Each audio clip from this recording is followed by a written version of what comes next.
লরির ভেতর 13 ড্রাম ভর্তি অবৈধ কাপ সিরাপ কিউরেক্স পাচার করা হচ্ছিল। গোপন সূত্রে খবর পেয়ে আটক করলো বীরপাড়া থানার পুলিশ। এবারে বিরাট সাফল্য বীরপাড়া পুলিশে। গোপন সূত্রে খবরের ভিত্তিতে রবিবার তেলিপাড়া চেকপোস্টে একটি লরি আটক করা হয়। লরি আটক করে তল্লাশি চালাতেই চক্ষু চড়ক গাছ হয় পুলিশের। গাড়ি ভর্তি বিস্কিট এবং প্লাইবোর্ডের ভেতর সাজানো 13টি ড্রাম।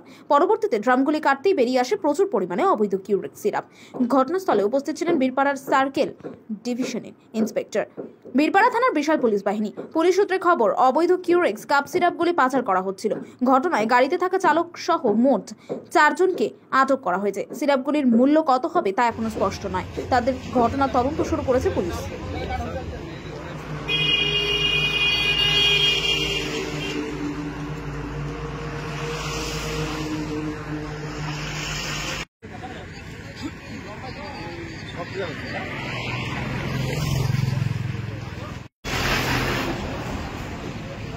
কোথাকার গাড়ি এটা?